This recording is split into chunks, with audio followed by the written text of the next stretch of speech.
Welcome to a brand new hour of CBS Sports HQ. I'm Haley Sutton. The final week of the preseason rolls along. We got 4 more games tonight, including Vikings-Titans on CBS. But we got to go back to last night, guys. The G-Men putting on a show both on and off the field. You had Jackson Dart, a bit of a roller coaster. He threw a touchdown before being checked for a concussion. And, of course, we got this very special moment. Jameis Winston stepping in to finish a touchdown drive for Jackson Dart, eating the W with his teammates. So there is no shortage of personality in the G-Men's quarterback room. Let's hear from Mr. Personality after the game. Hey, I'm just saying, they call us the Three Amigos, but somebody had the hat trick today. We turning up, and we got the Young Bucks, and we eat W's with the Young Bucks. You know what time it is. Go Big Blue. We turning up. We setting this thing out. Where yeah, they running away. The Three Amigos, the Three Tutties. Good night. No Russell Wilson in sight, but we do got the 2 boys maybe hoping to be on Love Island in the future. Tommy DeVito signing, all good stuff. As you take a look at tonight's NFL preseason game, certainly have quite a few on deck that we're going to talk about. Don't know if we'll get as much personality in any of these games tonight, but we do have some good personality from our good friend and NFL writer John Breech, who's stopping by with a look ahead at some of those games tonight. No Jameis, John. We're going to avoid that and move on. But we are going to talk about the Bears and the Chiefs. We're going to see the starters on both sides of this matchup here. What's the biggest thing you're looking for on either side of this matchup? Well, anyway, I think it's absolutely the Chicago Bears and Caleb Williams. We saw him make his preseason debut last week against the Buffalo Bills.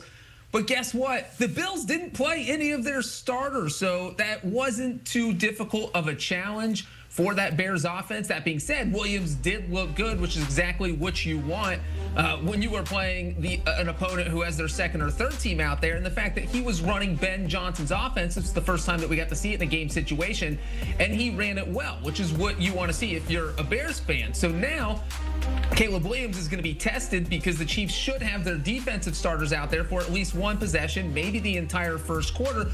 And so you just want to see that he can do tonight what he did last week. So if Caleb Williams continues to evolve in this Ben Johnson system and runs the offense smoothly, then you are going to be happy if you are a fan in Chicago. And then defensively for the Bears, if Patrick Mahomes is playing tonight, if you end your preseason by keeping Patrick Mahomes out of the end zone, that's a great way to be going into the regular season. So I would say that the team to watch is the Bears. We know what the Chiefs are. We know who Patrick Mahomes is.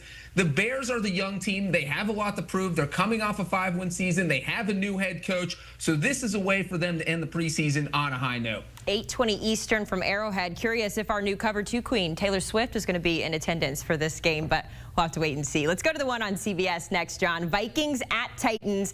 It's going to kick off a few minutes before the game we just talked about there. We know Cam Ward is going to get the start. Still haven't seen him throw a touchdown pass in this preseason, so obviously he'll be looking to do that tonight, John. But what else do you want to see out of the #1 pick?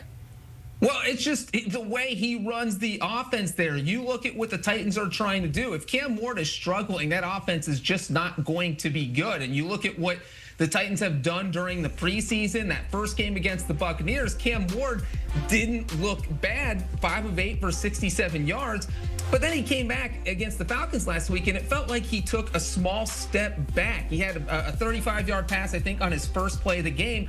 But after that, he closed out the game by completing just 1 of 6 passes for 7 yards. So you want to see a little bit more of that from your #1 overall pick. And then when you consider that he's been on the field for 5 possessions this preseason, he's only led 1 scoring drive. He's only thrown 1 touchdown pass. So I think if you are Titans coach Brian Callahan, what you want to see is Cam Ward put together a whole entire drive, put some points on the board, whether it's field goals, touchdowns, anything. You just want to help this offense build some confidence heading into week 1 of the regular season. Our Charles Davis going to be on the call for that one. He sat down with Cam Ward, had a great conversation as well. That one getting underway at 8 Eastern. Let's talk Eagles at Jets. It's going to give us a chance to get our first look of John Mechie III in Philly. Of course, he joined the Birds earlier this week via trade. How do you see him fitting into this wide receiver room, John?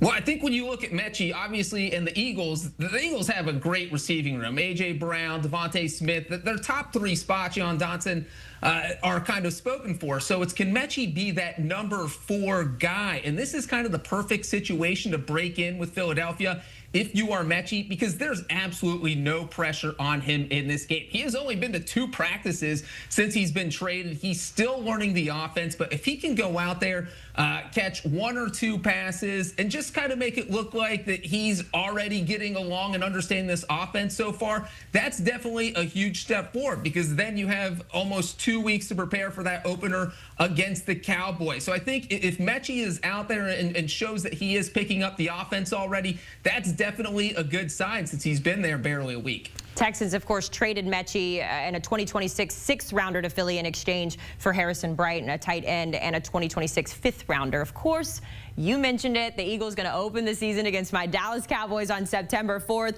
And, John, it just seems like this team can't get out of its own way. Just when you think there's going to be some progress, a step in the wrong direction after Jerry Jones revealed some important information to the playmaker about an extension with Micah Parsons on his podcast. I want you to take a listen.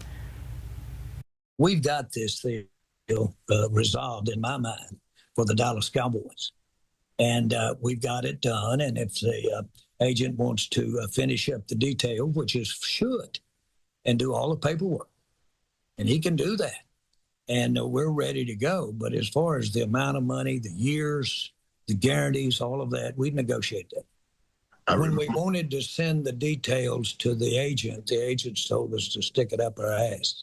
Wait. Now, see, I was just so you're clear. Wait. What do you mean? So wait. What do you mean? Because people are going to ask. Mike and I talked, and then we were going to send it over to the agent. And we had our agreements on term, amount, guarantees, everything. We were going to send it over to the agent, and the agent said, "Don't bother, because we've got all that to negotiate." Well, I'd already negotiated. I'd already moved off my mark on several areas. There's a lot to process there, John, but as someone who has worked for Jerry Jones, I can tell you that these tirades like this, they happen often for Jerry. I'm curious here, has it swayed your opinion at all about the Micah Parsons saga here? Where do you stand after learning this new information from Jerry?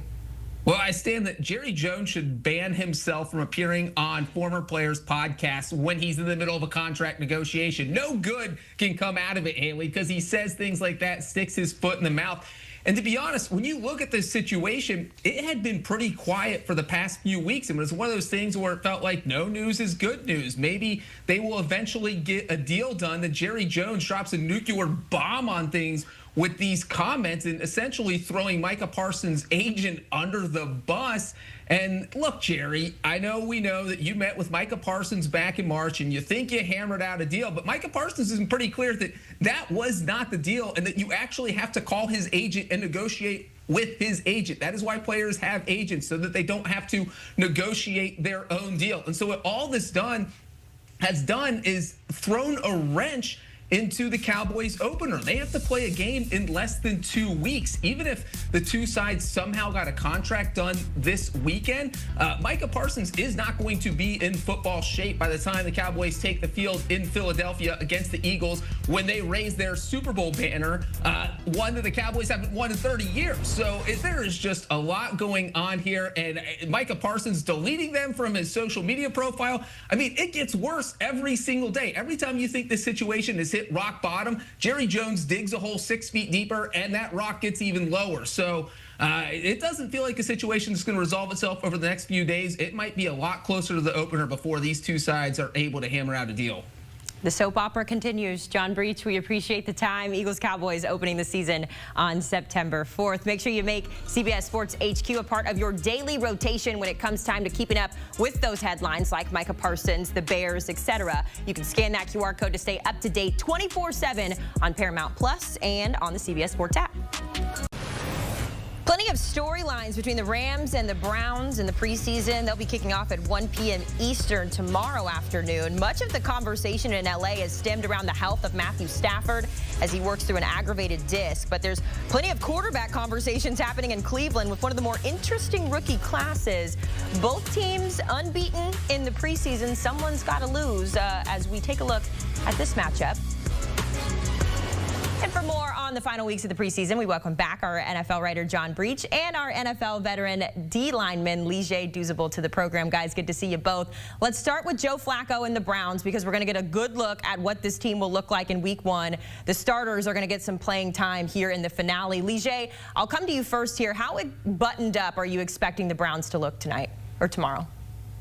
Yeah, I'm excited for the starters to play. They haven't played. Joe Flacco and the frontline starters haven't played. And Haley, it's always interesting to see the philosophy of different coaches, right? Kevin Stefanski feels like he wants to put his starters out there 2 weeks before the season to really rev them up to get ready for that opener. So when I look at the starters, I want to see a clean operation and also get your playmakers involved early. David Njoku, Jerry Jeudy, those are the guys I want to see get involved early for this offense. We haven't seen Joe Flacco the entirety of the preseason, but this will be his opportunity to build that camaraderie, not only with the offensive line, but the playmakers on the outside as well.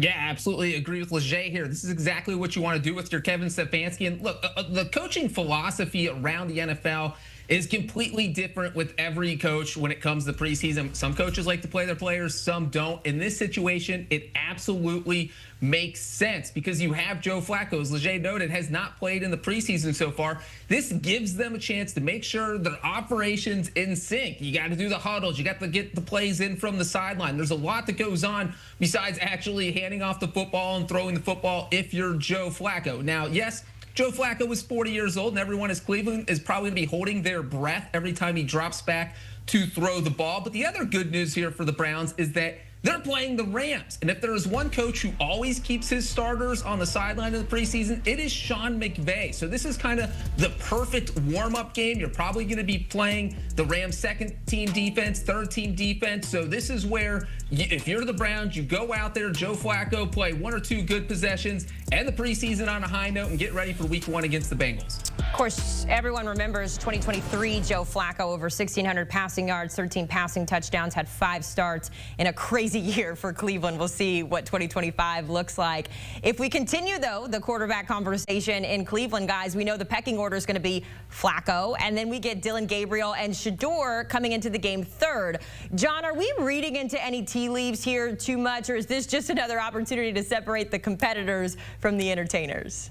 Well, who knew we would be talking about a competition between the 3rd quarterback on the depth chart and the 4th quarterback on the depth chart? But this is high drama in Cleveland right now. This is absolutely a big situation. This gives both quarterbacks, because yes, they both played in the preseason, but we have not seen them both play in the same preseason game. So this gives each guy a chance to kind of take a step ahead of the other guy. If you're Shedeur Sanders and you go out and play well against the Rams and Dillon Gabriel kind of struggles, that's a great argument for you to move up the depth chart heading into week 1. And of course, we know that Kenny Pickett's injured, won't be playing tonight, but maybe Kevin Stefanski watches this game and says, you know what, maybe one of these guys, one of these rookie quarterbacks needs to be the backup, the number 2 guy heading into the regular season. So they're, even though this is 3rd preseason game and they're not going to be starting on Saturday against the Rams, there is certainly a lot of pressure on each of these guys to perform well against the Rams.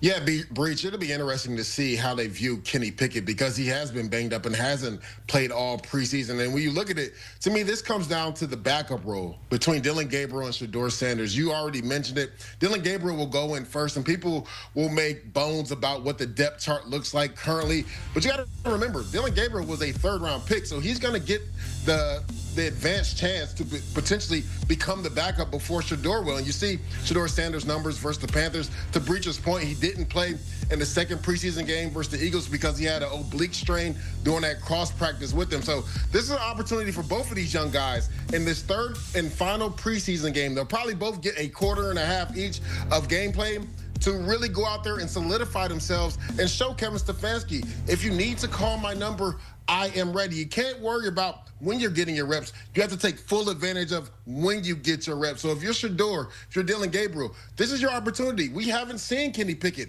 Could he not be on the roster when the season starts? Could he be a trade guy?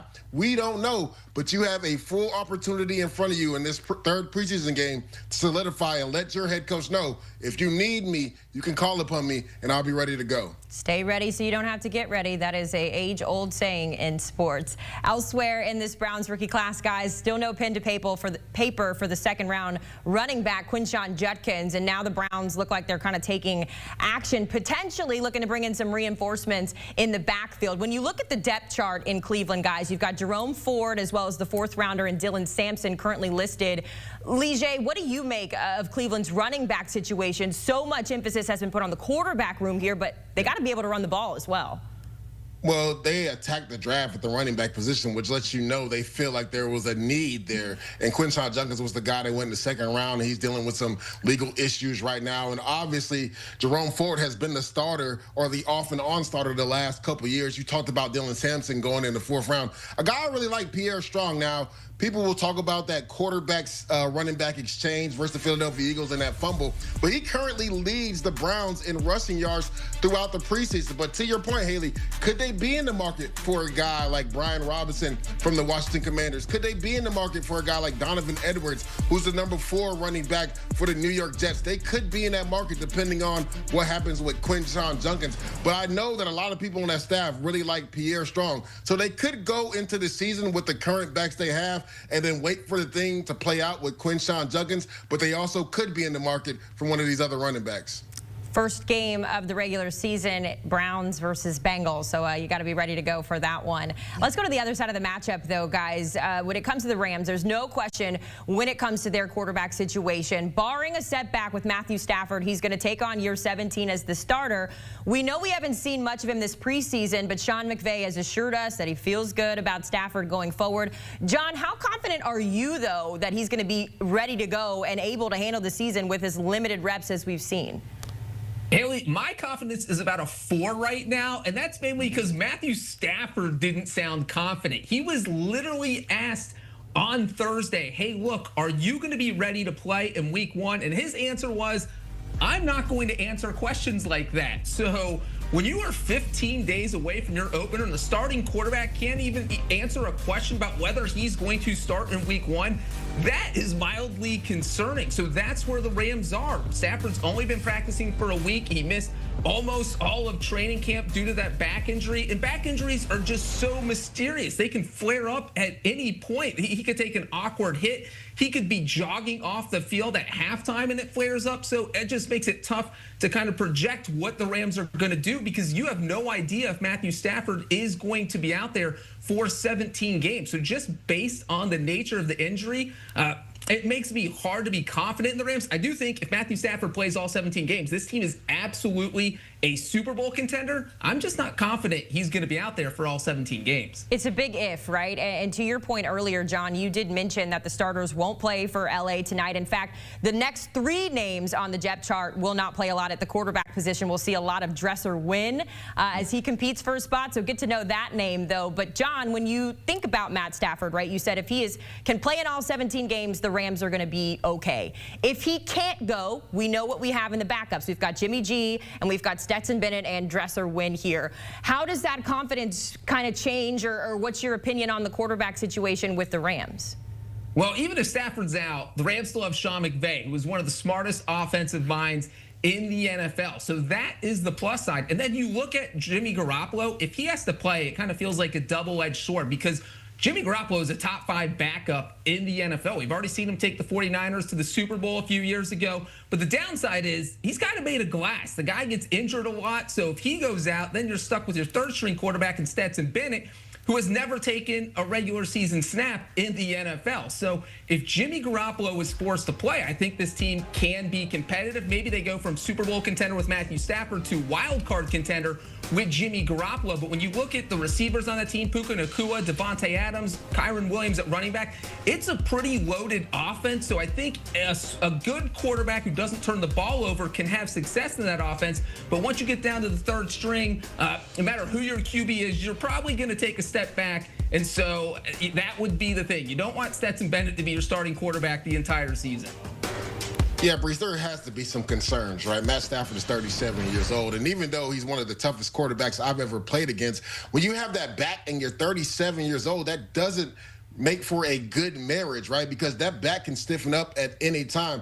Now, if you're Sean McVay, you have to love your quarterback depth. You talked about it, Jimmy G. He's been a guy that's been a consummate pro. He's led the 49ers in the past, not only to a Super Bowl, but multiple NFC championship games. Stetson Bennett misses his rookie year, comes back last year, which kind of was like his rookie year, but it showed he's developed throughout the preseason. And I think there's something to be said that, to your point, Haley, Dresser Wynn is going to take majority of these snaps. So is there some concern about Matt Stafford's availability that you don't even want to put Jimmy Garoppolo or Stetson Bennett out there the third preseason game?